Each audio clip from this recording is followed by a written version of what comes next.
अग्निमीळे पुरोहितं यज्ञस्य देवमृत्युजं होतारं रत्नधातमम्। प्रिय श्रोतागण, ये वेद का प्रथम मंत्र है। इसकी व्याख्या करने से पूर्व मैं कुछ और विचार प्रस्तुत करना चाहूँगा, क्योंकि आजकल हमारे देश के युवाओं या दूसरे देशों के भी युवाओं का, विद्वानों का कुछ ऐसा स्वभाव बन गया है कि कोई दूसरा कहता है उसी को ज़्यादा मानते हैं। कोई पढ़ा लिखा व्यक्ति जो कॉलेज का है, बहुत सारी डिग्रियां हैं, या प्राचीन व्यक्ति दूसरे मजहब का है, तो मैं वेदों का यथास्वरूप पुस्तक से कुछ प्रमाण आपके सामने प्रस्तुत करता हूं। अरब देश के एक विद्वान हुए लाबी, और उनका समय मोहम्मद साहब के जन्म से लगभग 2400 वर्ष पूर्व हुआ। उन्होंने अरबी में जो लिखा है वेद के विषय में, यह कविता है हारून रशीद के राज दरबार कवि अस्माई मलेकुस शरा द्वारा संग्रहित सीरुल उकुल नामक पुस्तक में पाई जाती है। इसका अरबी में भी दिया है, इंग्लिश में दिया है, हिंदी में दिया है। मैं हिंदी अनुवाद सुना रहा हूं। हे हिंदुस्तान की भूमि, तू आदर के योग्य है, क्योंकि तुझ में ईश्वर ने सत्य ज्ञान का प्रकाश किया है। ईश्वरी ज्ञान स्वरूप चारों पुस्तकें हमारे मानसिक नेत्रों को किस आकर्षक और शीतल उषा की ज्योति देते हैं। परमेश्वर ने हिंदुस्तान में अपने पैगंबरों अर्थात ऋषियों के हृदय में चारों वेदों का प्रकाश किया, और वह पृथ्वी पर रहने वाली सब जातियों को उपदेश देता है कि मैंने वेदों में जिस ज्ञान को प्रकाशित किया है, तुम उसे अपने जीवनों में क्रियान्वित करो। निश्चय से परमेश्वर ने ही वेदों का ज्ञान दिया है। फिर लिखते हैं लाबी कवि, साम और यजुर के वे खजाने हैं जिन्हें परमेश्वर ने दिया है। ए मेरे भाइयों, इनका तुम आदर करो, क्योंकि वे हमें मुक्ति का शुभ समाचार देते हैं। चारों में से शेष ऋक और अथर्ववेद को अतर लिखा हमें विश्व भ्रातृत्व का पाठ पढ़ाते हैं। ये दो ज्योति स्तंभ हैं जो हमें उस लक्ष्य विश्व भ्रातृत्व की ओर अपना मुंह मोड़ने की चेतावनी देते हैं। ये कौन लिख रहा है? अरब देश में जो मोहम्मद साहब से 2400 वर्ष पहले विद्वान पैदा हुआ लावी। अब आते हैं दारा शिको, जो औरंगजेब के बड़े भाई था। उन्होंने कुरान की एक आयत जिसमें यह लिखा है कि कुरान गुप्त है, असली कुरान गुप्त है, तो उसका उन्होंने लिखा है कि कुरान शरीफ एक पुस्तक है और वह पुस्तक गुप्त है। उसका ज्ञान उसी को होता है जिसका हृदय पवित्र हो, और वह संसार के पालनकर्ता ईश्वर की ओर से प्रकट हुई है। यह कुरान में ही है, जिसका अनुवाद ये दारा शिको ने किया है। अब कुछ और विद्वानों को लेते हैं।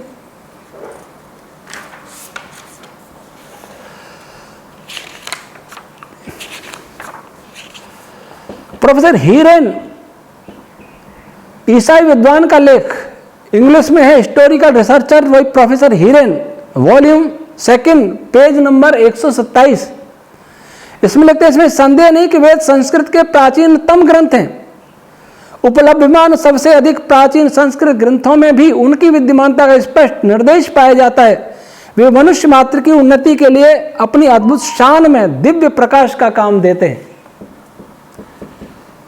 एक फ्रांस का विद्वान लेओ देल्बो 14 जुलाई 1884 में पेरिस में आयोजित अंतर्राष्ट्रीय साहित्यिक संघ इंटरनेशनल लिटरेरी एसोसिएशन के सम्मुख निबंध पढ़ते हुए उसने घोषणा की कि ऋग्वेद मनुष्य मात्र की उच्च प्रगति और आदर्श की उच्चतम कल्पना है। नोबेल पुरस्कार विजेता मेटरलिंक का अभिप्राय, केवल सूक्ष्मदर्शी की अंतर्दृष्टि ही है जो वेदों में भरे सूक्ष्म ज्ञान को प्रकट कर सकती है। आश्चर्य यह है कि हमारे प्राग ऐतिहासिक काल के पूर्वजों ने, जिनके विषय में कल्पना की जाती है कि वे घोर अज्ञान की भयंकर अवस्था में थे, कहाँ से वह असाधारण अंतर्ज्ञान प्राप्त कर लिया जिसे हम फिर से प्राप्त करने का प्रयत्न कर रहे हैं। अमेरिका के सुप्रसिद्ध विचारक थोरियो ने लिखा, ये जो मैंने सुनाया नोबेल पुरस्कार विजेता Maeterlinck the great secret of Maeterlinck page number 44 से लिया इन्होंने। और Thoreau quoted by mother America वह स्वामी ओमकार, मैंने वेदों के जो धर्म पढ़े हैं वे मुझ पर उच्च और पवित्र ज्योति पुंज के प्रकाश की तरह पड़ते हैं जो एक उत्कृष्ट मार्ग का वर्णन करता है।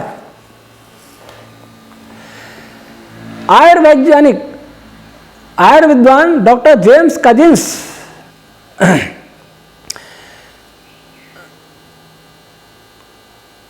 इन्होंने कोई पुस्तक लिखी है पाथ टू पीस, उसमें लिखते हैं प्रेम करना, विचार करना, कार्य करना ये वैदिक विचारानुसार क्षणिक निराशापूर्ण व्यर्थ क्रियाएं नहीं है, किंतु वे विश्वव्याप्त क्रिया के जो नित्य परमेश्वर के आनंद से परिपूर्ण है अनुकरण मात्र हैं।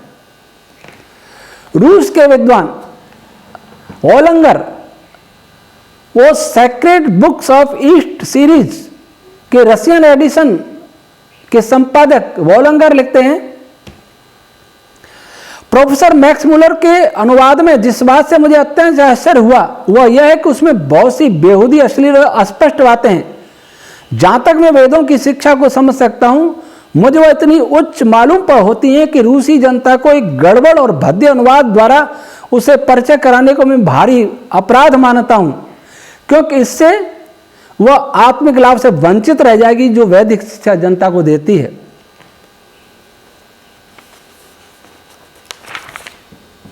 मिस्टर ब्राउन अंग्रेजी लेखक वो लिखते हैं वैदिक धर्म द सुपीरियरिटी ऑफ वैदिक रिलीजन बाई W.D. ब्राउन। वैदिक धर्म एक ईश्वर का प्रतिपादन करता है, वह एक पूर्णतः वैज्ञानिक धर्म है या धर्म और विज्ञान हाथ में हाथ मिलाकर चलते हैं। धार्मिक सिद्धांत या विज्ञान और तत्व ज्ञान व फिलॉसफी पर आश्रित हैं। जर्मन विद्वान शोपेनहावर वो लिखते हैं सारे संसार में इतना लाभदायक ऊंचा उठाने वाला कोई ग्रंथ नहीं जितना उपनिषद।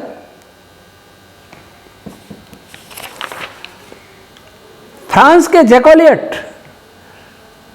वो लिखते हैं बाइबल इन इंडिया में कितनी आश्चर्य सच्चाई है। हिंदुओं का ईश्वरी ज्ञान वेद जो लोगों की मंद और क्रमिक रचना बताता है, सब ईश्वरी ज्ञानों में एक ऐसा है जिसकी कल्पना आधुनिक विज्ञान के साथ पूर्ण रूप से मेल खाती हैं।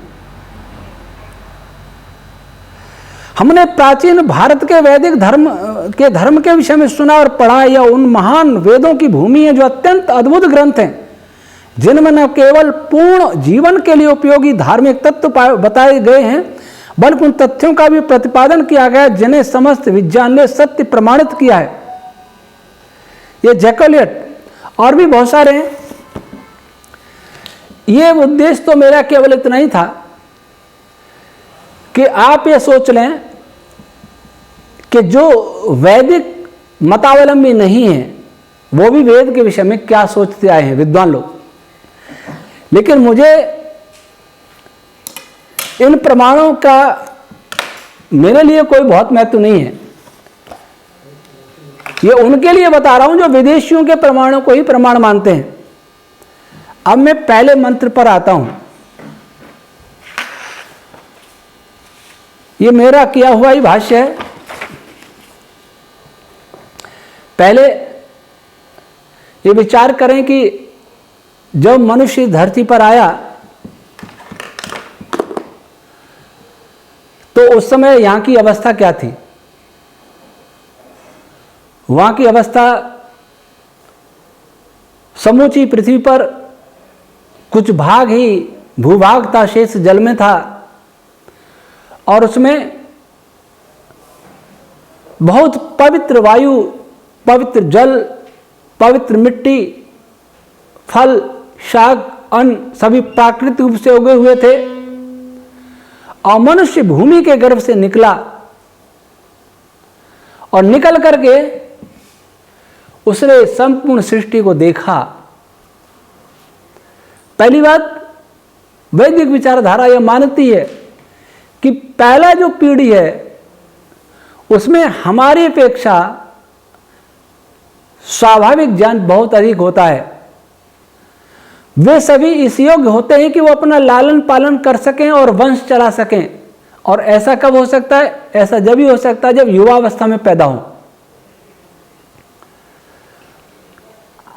लेकिन फिर भी ऐसे मनुष्य भी बिना किसी के सिखाए अपने जीवन को बहुत आगे नहीं बढ़ा सकते, बहुत विकसित नहीं कर सकते। मनुष्य सीखता है दूसरों से, तो दूसरों से किन से सीखेगा? उस समय दूसरे थे पशु, पक्षी, कीट, पतंग। अगर इनसे सीखता तो इनकी तरह घुटनों के बल चलता या हाथ और पैरों से चलता, वैसे ही शिकार करके खाता, वैसे ही घास खाता, ये सब खाते हैं। लेकिन ऐसा मनुष्य नहीं। आज भी किसी मनुष्य को जंगल में छोड़ दिया जाए, जबकि उसके माता पिताओं के जीन्स भी हैं उसके अंदर, फिर भी वो पशुओं जैसा ही जिएगा। इसलिए मनुष्य को किसी और ज्ञान की अपेक्षा थी। तब 4 ऋषियों ने, अर्थात उस पहली पीढ़ी के मनुष्यों में जो सबसे श्रेष्ठ थे, श्रेष्ठ कैसे? पूर्व सृष्टि में अपने संस्कार और ज्ञान के कारण श्रेष्ठ थे।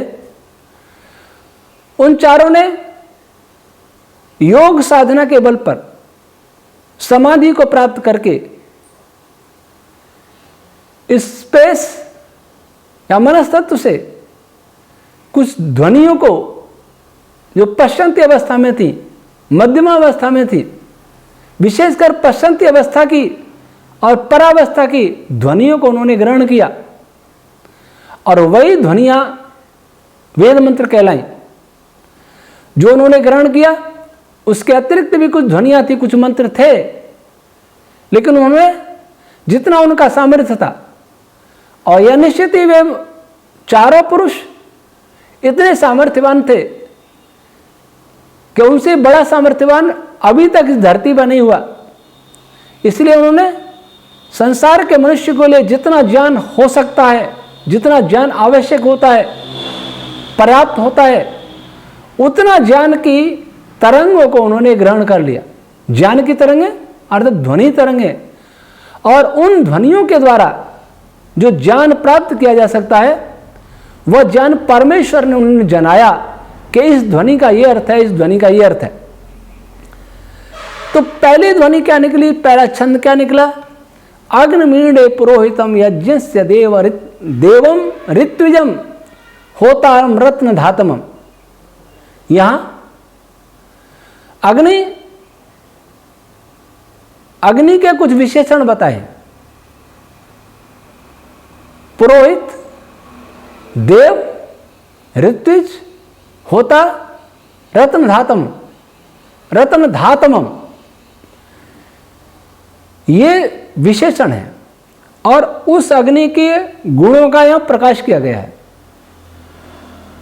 तो ऐसा अग्नि, सबसे पहला शब्द वेदों का अग्नि, ऐत्रेय ब्राह्मण में पहला शब्द अग्नि, और चारों ऋषियों में पहला ऋषि अग्नि।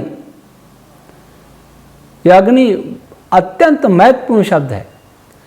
और संभवतः चारों वेदों में अग्नि पद ही सबसे अधिक बार आवृत हुआ है, सबसे अधिक बार आया। ऐसा इस अग्नि में क्या है?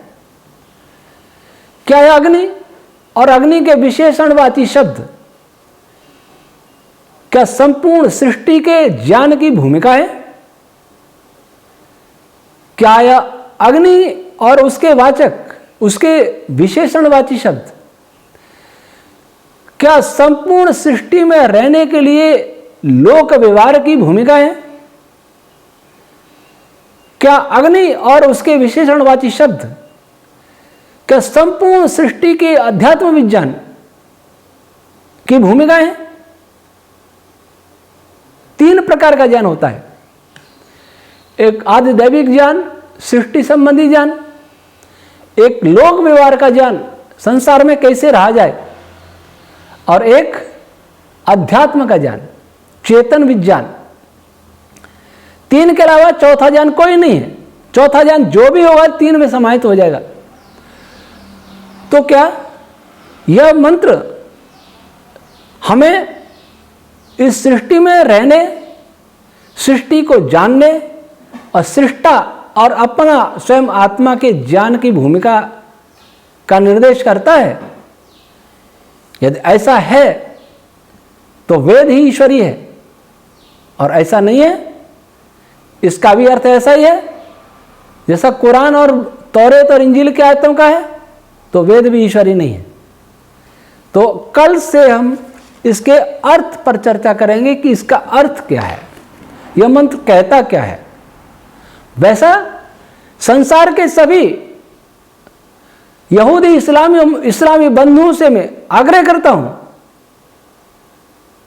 कि वे भी अपने अपनी पहले आयतें मुझे बताएं कि उनका यह अर्थ है, मुझे बताएं कि उसमें सृष्टि की भूमिका है, सृष्टि विज्ञान की भूमिका है, वे बताएं कि लोक व्यवहार की भूमिका है, वे बताएं कि अध्यात्म विज्ञान की भूमिका है। तो हम आगे संवाद करने के लिए तैयार हैं, और नहीं तो इस भूमिका को सुनिए और उनका आत्मा, आपका आत्मा कहे कि हाँ भूमिका ठीक है। तो ये तो आप भी मानते हैं कि वेद सबसे पुराना है, तो फिर इसका अर्थ हुआ हमारे पूर्वज भटक गए थे, आपके नहीं, हमारे भी भटके थे। हमें तो ऋषि दयानंद सही रास्ते पर वापस लाए और इसी में बलिदान भी हो गए। वो तो सबके थे, हिंदुओं के थोड़ी थे, आर्य समाजियों के थोड़ी थे, मानव मात्र के थे। तो वापस हम उसी रास्ते पर आए, उसी घर लौटे जहां से हम भटक चुके हैं। पहले हमारे विचार सुने, मनन करें, मंत्र पर विचार। कल से आज इतना ही। ओम शम।